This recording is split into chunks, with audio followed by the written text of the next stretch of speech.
ज्यूलाई अब यो सदनमा बोल्नका लागि पनि आन्दोलन गर्नुपर्ने भयो।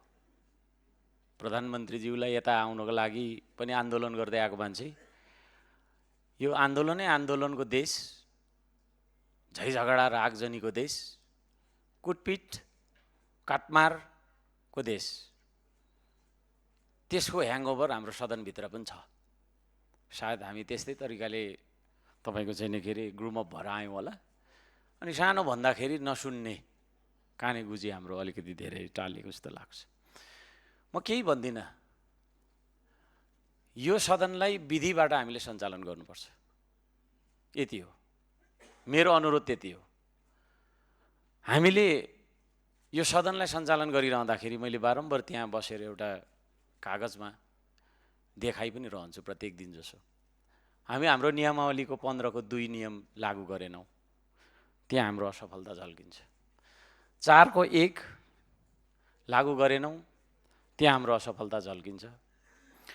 संविधानको धारा 77 को 1 ग त्यसलाई पनि हामीले मिचेका छौँ। संविधानको धारा 76 को 10 प्रधानमन्त्री लगायत मन्त्री परिषदका सबैजना संसदप्रति जवाफदेही हुने भन्ने के अरे तपाईँको हाम्रो संसदीय अभ्यासमा त्यो हुनुपर्ने भनेर हाम्रो संवैधानिक व्यवस्था, त्यसलाई नै मिचेका छौँ। अब यसरी हामी यहीँभित्र कानुन मिच्दै बस्छौँ भने देशमा हामीले ल एन्ड अर्डर मेन्टेन गर्न सक्छौँ? प्रश्न गर्न चाहन्छु म। सक्छौँ जस्तो मलाई लाग्दैन। त्यसो भएको कारणले गर्दाखेरि हामीले साँच्चै नै यो के अरे संसदको मर्यादालाई कायम राख्ने हो, थितिको शासन, विधिको शासन हामीले लागू गर्ने हो र देशमा समृद्धि र सुख शान्ति सुव्यवस्था कायम गर्ने हो भने हामीले पहिला संविधानको धारा उपधारा अध्ययन गर्नु जरुरी छ। अनि त्यो अनुसारको आचरण हामीले गर्नु जरुरी छ। प्रधानमन्त्रीज्यू आफू आउँदा पनि हुने नआउँदा पनि हुने, खुसी पर्दाखेरि चाहिँ नि यसो म्यासेज लेखेर आउँछु है भनेर तपाईहरुलाई खबर गर्ने, अनि यहाँ आएर चाहिँ हैन उहाँले जथाभावी बोलिदिएको कारणले आज हाम्रो सिमानामा के भइराखेको छ भन्ने बारेमा हामीले निगरानी राख्नु त छैन, उल्टो के भनिदिएको कारणले हामीले हाम्रो भूमि नै गुमाउनु पर्ने दिन पो आउँछ कि भन्ने पिरले त्यो वक्तव्यलाई हामीले चाहिँ नि सच्याउनु पर्छ भन्ने हाम्रो माग रहिआएको छ। र प्रधानमन्त्रीज्यू यहाँ आएर उहाँले आफ्नो भनाइलाई सच्याउनु पर्छ भन्ने माग विपक्षी दलहरूको रहिआएको छ। यहाँहरू सबैजनालाई अनुरोध गरौँ, भूगोल बिनाको देश हुँदैन। त्यसो भएको कारणले गर्दाखेरि भूगोलै छैन भने हामीले कहाँ बादलमाथि देशको कल्पना गर्छौँ त? त्यसले गर्दा सिमानामा भइराखेको अतिक्रमणहरू, महाकालीमा पनि पारी तपाईको चाहिँ नि भारतीय क्षेत्रमा विभिन्न खालका तटबन्धन, विभिन्न खालका ब्रेकरहरू लगाएर महाकालीलाई चाहिँ नेपालतर्फ मोडिएका कुराहरू, यी कुराहरू पनि मैले चाहिँ नि हैन याद दिलाएको थिएँ जस्तो लाग्छ मलाई यो रोस्ट्रममा उभिएर। त्यतातिर हामीले चाहिँ ध्यान दिनु त छैन, हामी आफैले चाहिँ नि फेरि हामीले चाहिँ नि हैन भारतको भूमि मिचेको छौँ भन्ने हिसाबको अभिव्यक्ति दिने, अनि त्यसले गर्दाखेरि चाहिँ विवाद सिर्जना भएर, राष्ट्रिय विवाद सिर्जना भएर अन्तर्राष्ट्रिय ब्याजेट पनि भइराखेको छ। भर्खरै तपाईँको चाहिँ नि के अरे छिमेकी मुलुकतिरका केही व्यक्तिहरूले हाम्रो सम्माननीय प्रधानमन्त्रीज्यूलाई हैन विभिन्न खालका गाली गलौजहरू गरिराख्नु भएको छ। त्यसो हुँदाखेरि हाम्रो शिर निउरेको छ या ठाडो छ, हामीले विचार गर्नुपर्छ। सभामुख महोदय, बोल्न पाउने अधिकारलाई यहाँले सुनिश्चित गर्नुपर्छ भन्ने म सुझाव दिन चाहन्छु। म त एकदम धेरै विधिमा जाउँ भनेर सायदै होला यो संसदमा समयमा आउने मान्छे र धेरै जसो चाहिँ तपाईको चाहिँ हाम्रो नियम उपनियमहरू अध्ययन गरिरहने मान्छे हुँ म।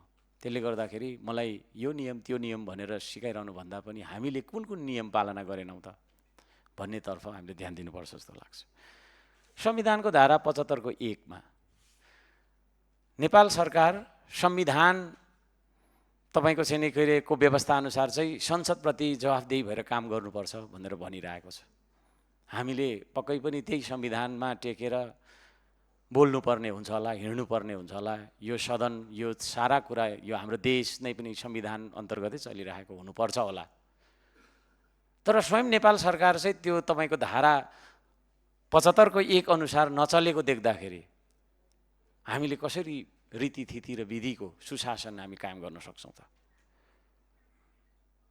1 मिनट पनि नलाग्ने बाटोमा हिँड्दै आउँदाखेरि पनि 1 मिनट मात्रै लाग्ने बाटो छ, तर 1 महिनादेखि 1 हप्तादेखि कराइराख्नुपर्ने प्रधानमन्त्रीज्यू कता हो के हो भनिराख्नुपर्ने प्रधानमन्त्रीज्यूलाई तपाईँले रुलिङ गरेर ल्याउनुपर्छ। तपाईँको रुलिङ उहाँले पनि मान्नुपर्छ, किनभने उहाँ पनि हामी मध्येकै एकजना तपाईँको चाहिँ यो पार्लिमेन्टको मेम्बर हो। त्यसो भएको कारणले गर्दाखेरि यो विधिबाट सञ्चालन गरौँ भन्ने हाम्रो अनुरोध हो। र मैले दिने जति पनि अभिव्यक्तिहरू हुन्छन् मेरो मनको गीत गोजीको कुरा होइन, यहाँनिर मैले सुनाउने गर्दिनँ। हाम्रो नियम, हाम्रो चाहिँ नि उपनियम, हाम्रा चाहिँ नि संविधानका धारा उपधाराहरू के छन्, कस्ता छन् भन्ने कुराहरूबाट नै हामी नियमित बनाऊँ होइन। प्रधानमन्त्री सफल हुँदाखेरि मात्रै यो तपाईँको चाहिँ नेपाल सरकार सफल हुने हो। नेपाल सरकार सफल हुँदा मात्रै हामी सबैजना सफल हुने हो, मेरो देश सफल हुने हो नि। त्यो चिन्ताले गर्दाखेरि, त्यो तपाईँको चाहिँ नि एउटा राष्ट्रिय स्वार्थ भनौँ न ले गर्दाखेरि प्रधानमन्त्रीलाई हामीले एकाउन्टेबल बनाउनै पर्छ। प्रधानमन्त्री यो तपाईँको चाहिँ के अरे संसदभन्दा ठुलो होइन, यो संविधानभन्दा ठुलो होइन, संविधानको धारा उपधाराभन्दा हामी कोही पनि ठुला छैनौँ भन्ने कुरालाई हामीले एक्का राख्नुपर्छ भन्ने मेरो अनुरोध छ। सीमा रक्षाका लागि यहाँनिर अहिलेको सरकारले को प्रधानमन्त्रीले जे बोल्नुभयो त्यो गम्भीर आपत्तिजनक, त्यो गल्ती हो, राष्ट्रिय गल्ती हो।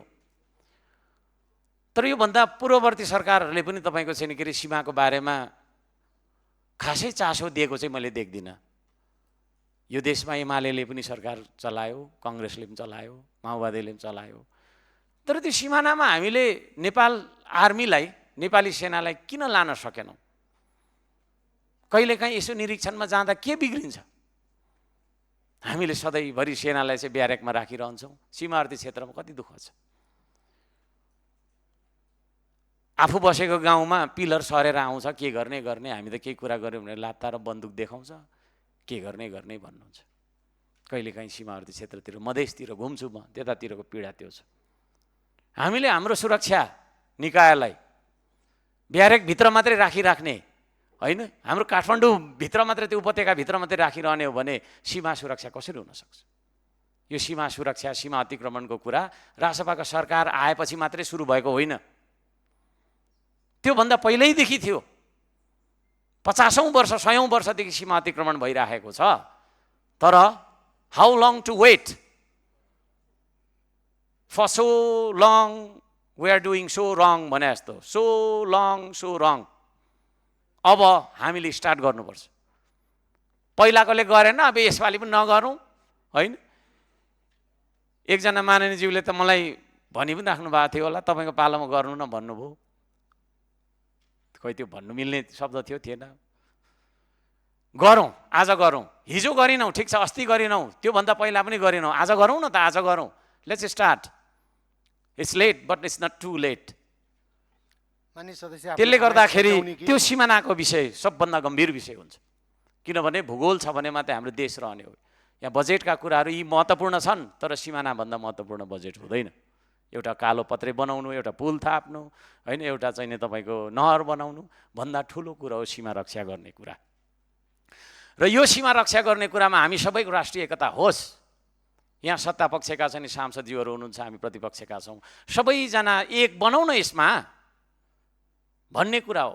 त्यसका लागि हिजो एउटा चाहिँ नि उपाय स्वरूप एउटा सङ्कल्प प्रस्ताव पेश गरौँ भन्ने हिसाबले पनि मैले चाहिँ एउटा होइन आइडिया पनि दिएँ, तर त्यसलाई पनि तपाईँको चाहिँ नि रद्दीको टोकरीमा फालियो या के भयो मलाई थाहा छैन। प्रधानमन्त्रीज्यूले दिनुभएको त्यो सीमासँग सम्बन्धित रेकर्डलाई अभिलेखबाट हटाउनुपर्छ भन्ने माग हो हाम्रो। र यहाँहरूले तपाईँको चाहिँ के अरे यो सदनलाई, यसको गरिमा बचाइराख्ने हो भने सभामुखज्यूको सबभन्दा प्रमुख भूमिका हुन्छ। सरकारलाई मर्यादित तरिकाले जिम्मेवार भएर चलाउने हो भने प्रधानमन्त्रीज्यूको त्यसपछिको तपाईँको भूमिका रहन्छ। त्यसपछि मात्रै हामी आउँछौँ। यो चिज छ।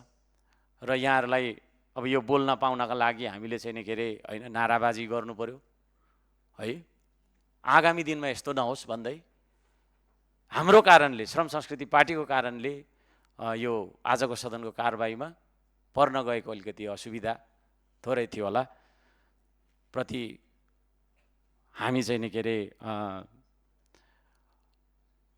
क्षमा पनि माग्छौँ होइन।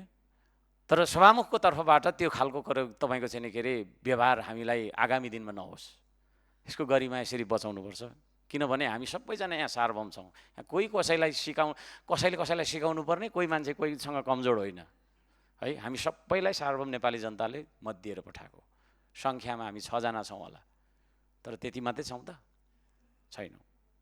त्यसले गर्दाखेरि यो कुरा हेकार होस् भन्ने कुरा म चाहिँ नि भन्दै र यो तपाईँको चाहिँ नि के अरे संसदको गरिमा सधैँभरि बचाएर जानुमा चाहिँ नि प्रधानमन्त्रीज्यूको ठुलो भूमिका रहन्छ।